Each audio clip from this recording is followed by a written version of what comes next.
ជំរាបសួរពុកម៉ែបងប្អូនទាំងអស់គ្នាបងប្អូននេះស្លឹកគ្រៃនិងគល់ស្លឹកគ្រៃបងប្អូនទាំងអស់គ្នាថ្នាំបងប្អូនទាំងអស់គ្នាចំពោះស្លឹកគ្រៃហ្នឹងនិងគល់របស់វាបងប្អូនអ្នកដែលមានជំងឺសន្លាក់បងប្អូនទាំងអស់គ្នាឬក៏ឡើងជាអាស៊ីតបងប្អូនស្លឹកគ្រៃនេះបងប្អូនយកវាទៅហាលថ្ងៃបងប្អូនទាំងអស់គ្នា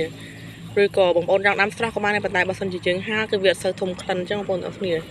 យកវាទៅហាលលាងទឹកហើយស្ងួតបងប្អូនទាំងអស់គ្នាហើយយកដាំទឹកហូបបងប្អូនអ្នកជាតិអាស៊ីតនិងឈឺសន្លាក់បងប្អូនទាំងអស់គ្នាហូបតែមួយអាទិត្យទៅបងប្អូនទាំងអស់គ្នាឃើញផលហើយបងប្អូនគឺហើយចក្រីហ្នឹងគឺធម្មជាតិបងប្អូនទាំងអស់គ្នារបស់ខ្មែរយើងងាយស្រួលដាំមែនទែនបងប្អូនអាចរកនិយាយទៅអាចរកតាមភូមិតាមអីបានបងប្អូនងាយស្រួលមែនទែនមិនចាំបាច់អស់លុយទេបងប្អូនទាំងអស់គ្នាហើយងាយមែនតើគ្រាន់តែយកវាទៅលាងទឹកឲ្យស្អាតហើយយកទៅហាលថ្ងៃស្ងួតយកទៅដាំទឹកហូបបងប្អូនទាំងគ្នាមួយថ្ងៃបងប្អូនហូប2ដង